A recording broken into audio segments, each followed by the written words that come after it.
प्रिय विद्यार्थियों, विभिन्न परीक्षाओं में सामान्य विज्ञान के प्रश्न काफ़ी संख्या में आते हैं, लेकिन जो आर्ट्स के विद्यार्थी हैं वो विज्ञान के प्रश्नों से डरते हैं। तो मैंने जो सामान्य विज्ञान में भौतिक विज्ञान के प्रश्न आते हैं उनके बिल्कुल बेसिक, जो एकदम कला वर्ग का विद्यार्थी जिसने कभी विज्ञान पढ़े नहीं है, जो विज्ञान को संपर्क में नहीं रहा विज्ञान के, वो विद्यार्थी भी कम समय में इन प्रश्नों को आसानी से समझ सकता है और परीक्षा में कर सकता है। मुख्य रूप से अब जो आपके पुलिस कांस्टेबल की परीक्षा में पिछली बार विज्ञान के प्रश्न आए थे, 12-13 प्रश्न आए थे। 4 पारियों में जो परीक्षा हुई थी, हर पारी में आपके 12-13 प्रश्न आए थे। तो उन प्रश्नों को ध्यान में रखते हुए मैंने बेसिक मैटर तैयार किया है और मैं आपको यहाँ कम समय में और बहुत ही सटीक जो प्रश्न आने वाले हैं वही मैटर समझाने जा रहा हूँ। तो भौतिक विज्ञान में यहाँ पहला ही चीज है वो है कार्य, ऊर्जा और शक्ति। कार्य, ऊर्जा, शक्ति से संबंधित बहुत बेसिक चीज मैं आपको समझा रहा हूँ।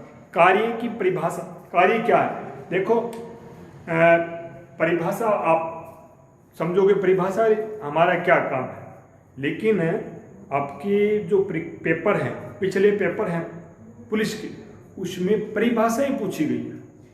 तो बेसिक चीज जो आसानी से आप समझ सकते हो वो मैंने यहाँ आपको समझाने का प्रयास किया है। जैसे कार्य, तो कार्य क्या है? हम देखते हैं कि पढ़ना, लिखना, दौड़ना, ये सारे कार्य हैं। नहीं, भौतिक विज्ञान में ये कार्य नहीं है।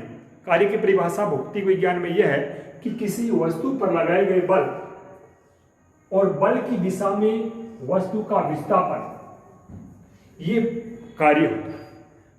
जब हम किसी वस्तु पर बल लगाते हैं, फोर्स लगाते हैं, और उस फोर्स की दिशा में यदि वस्तु का विस्थापन होता है तब वो कार्य माना जाता है, नहीं तो कार्य नहीं। एक व्यक्ति यदि दीवार को धक्का दे रहा है, दीवार में कोई विस्थापन नहीं हो रहा है, तो वो कार्य शून्य है। तो इसलिए इसका सूत्र यह है कि बल, कार्य बराबर बल गुना बल की दिशा में विस्थापन, ये कार्य का सूत्र है। ये भी पूछ सकते हैं कार्य क्या है, निम्न में से कार्य क्या है? तो कार्य क्या है? बल गुणा बल की दिशा में विस्थापन। अब इसको सूत्र के रूप में ऐसे लिख सकते हैं, W कार्य, बल F गुणा विस्थापन S, cos theta. Cos theta क्या है? ये पूरा इसका सूत्र है F गुणा S cos theta. Cos theta देखिए यहाँ, कोस थीटा यानी विस्थापन और बल के बीच का जो कोण है, थीटा है, कोण, बीच का कोण यदि 0 है, 0 का मतलब जिस दिशा में फोर्स लग रहा है उसी दिशा में विस्थापन हो रहा है। जिस दिशा में फोर्स लग रहा है, जिस दिशा में बल लग रहा है, उसी दिशा में विस्थापन हो रहा है। तो इसका मतलब आपका कोस थीटा है वो 0 है। कोस थीटा 0 है तो कार्य अधिकतम है, यानी बल और आपके विस्थापन के बीच का कोण, बल और विस्थापन, बल एंड विस्थापन, विस्थापन के बीच का जो कोण है वो कोण यदि 0 डिग्री है, यदि 0 डिग्री है तो वो कार्य है वो अधिकतम है। यदि बल और विस्थापन के बीच का जो कोण है वो कोण यदि 90 डिग्री हो जाए, कितना डिग्री हो जाए? 90 डिग्री, तो कार्य क्या हो जाता है? कार्य शून्य हो जाता है, कार्य 0 हो जाता है। कोस थीटा यदि 90 डिग्री है तो कार्य 0 हो जाए। ये चीज बहुत बेसिक है और बहुत ही महत्वपूर्ण है, परीक्षा योग्य है कि यदि बल और विस्थापन के बीच का कोण 90 डिग्री है तो कार्य क्या होगा? तो कार्य शून्य होगा, कार्य 0 होगा। ठीक, और बल और आपके विस्थापन के बीच का कोण यदि 0 डिग्री है तो कार्य अधिकतम होगा। कार्य का परिभाषा हो गई, कार्य का सूत्र आ गया। और कार्य का मात्रक, कार्य का मात्रक क्या है? कार्य का मात्रक यहाँ देखिए F और S। F क्या है? बल। बल का मात्रक होता है न्यूटन। बल का मात्रक क्या होता है? बल का मात्रक होता है न्यूटन। बल का मात्रक न्यूटन।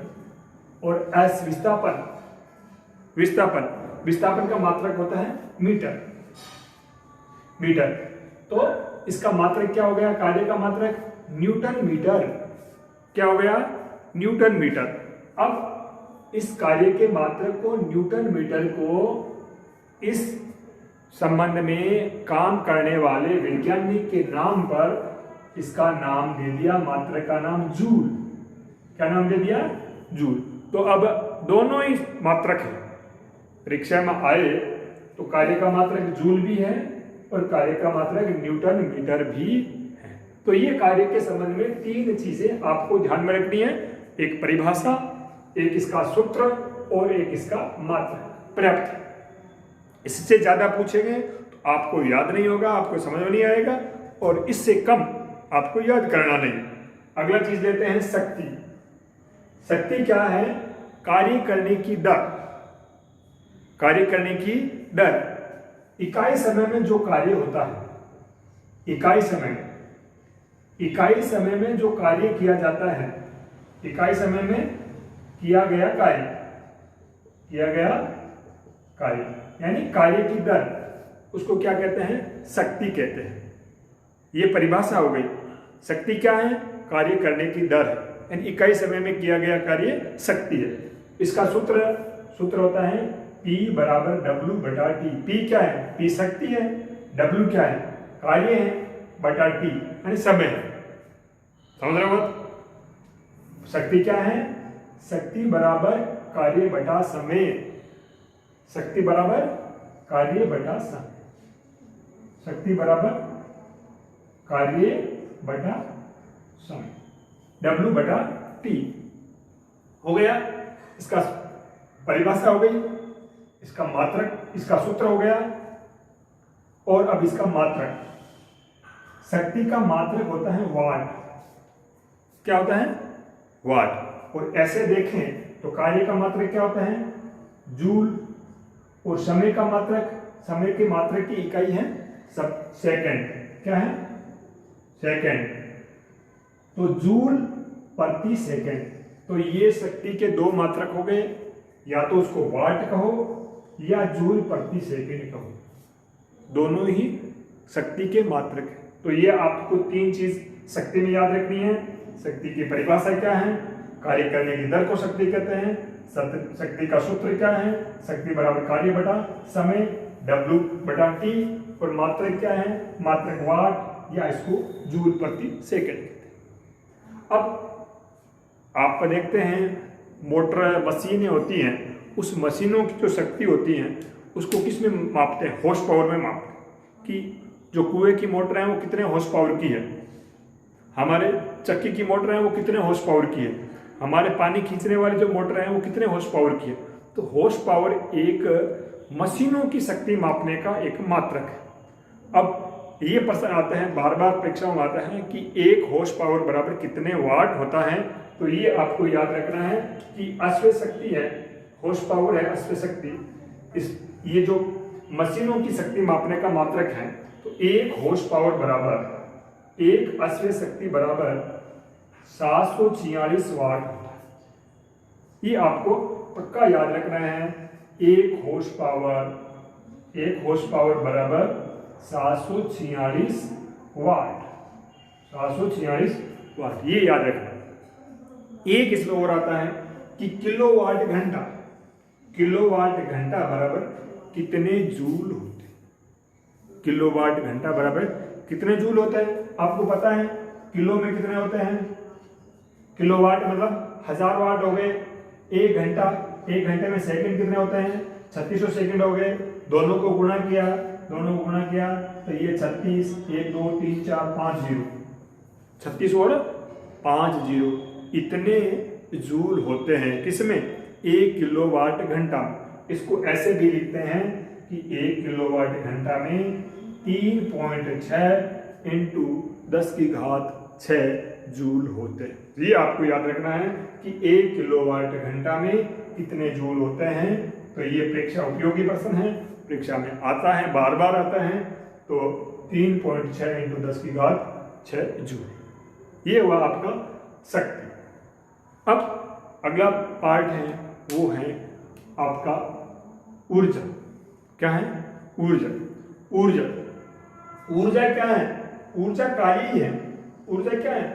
ऊर्जा कार्य ही है, लेकिन कार्य करने की जो क्षमता होती है, कार्य करने की जो क्षमता होती है उसको ऊर्जा कहते हैं।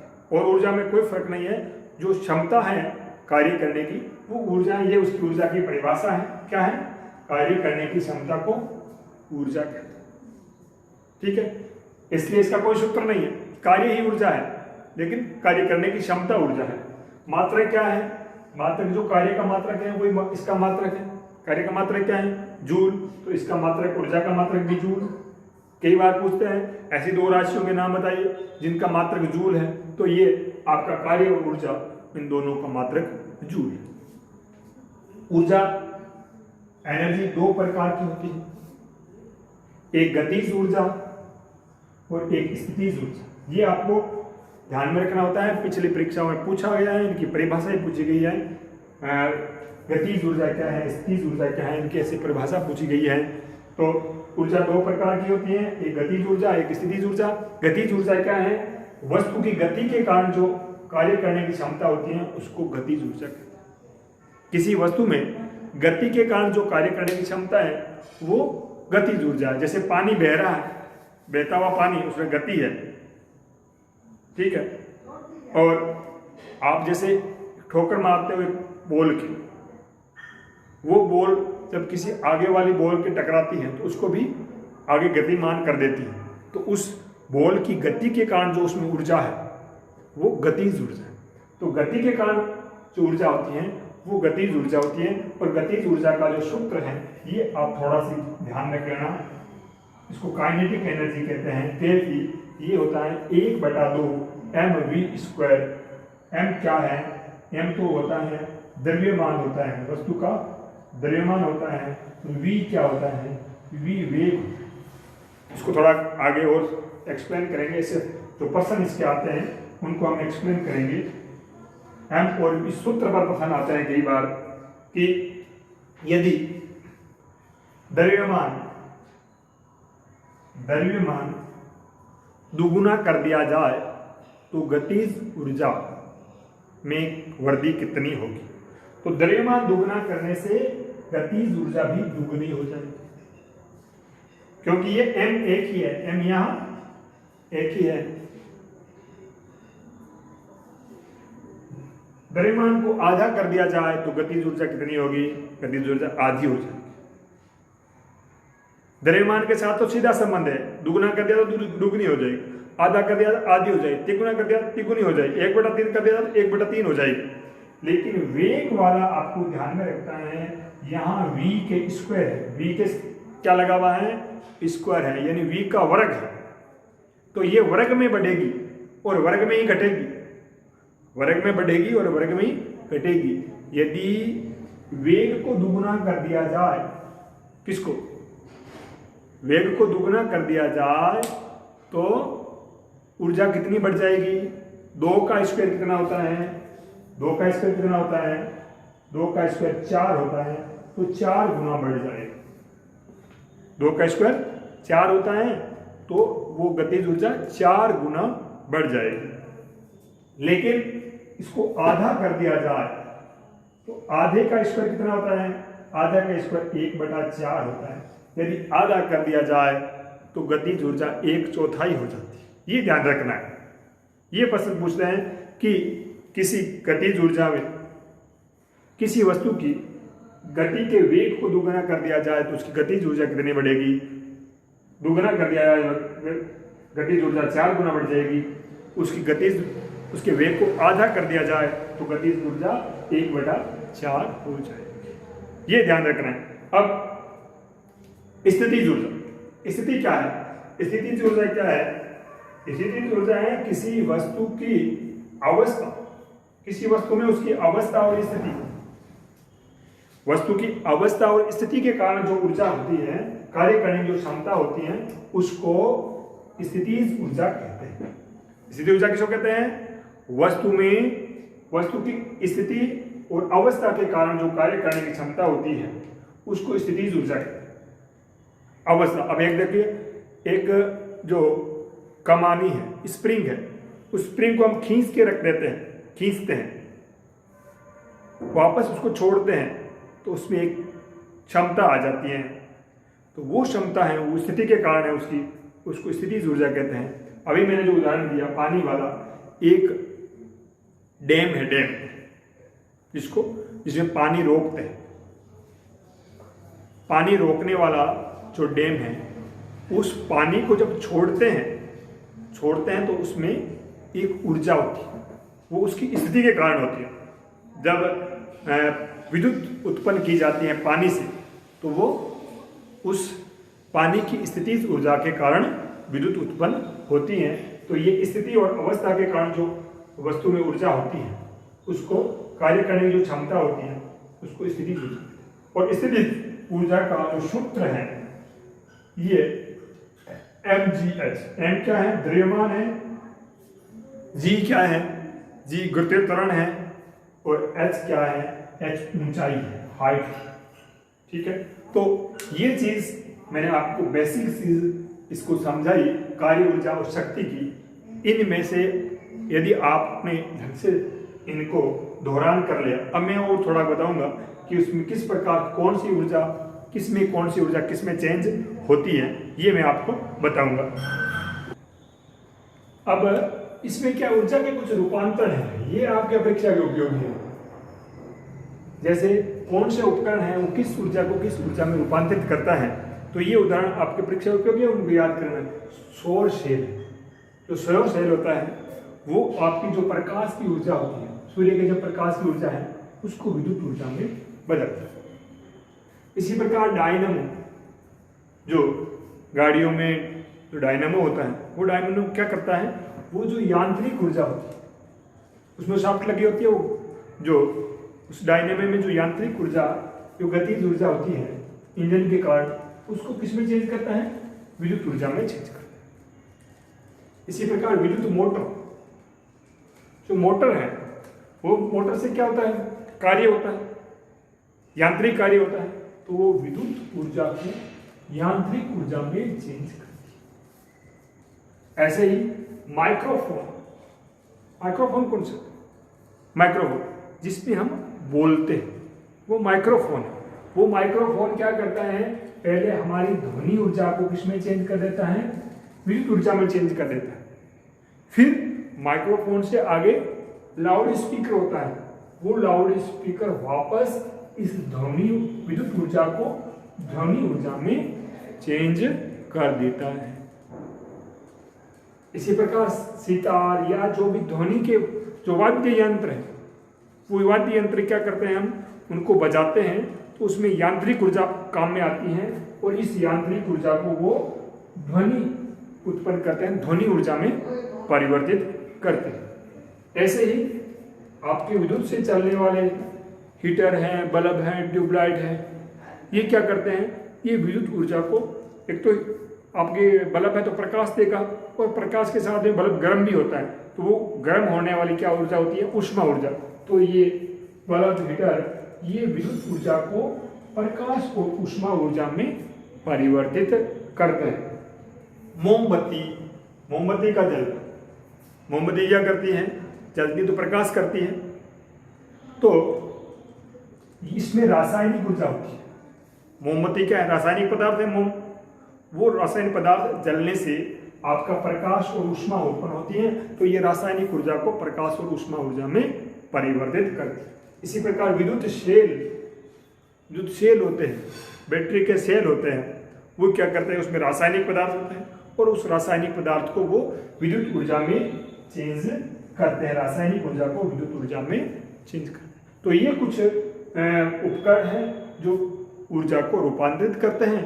तो इस प्रकार से ये आपके कार्य, ऊर्जा और शक्ति के जो चैप्टर है वो इसमें इतना पर्याप्त है। इतना यदि कर लिया आपने तो आप पुलिस के एग्जाम में क्वेश्चन गलत नहीं करेंगे। धन्यवाद।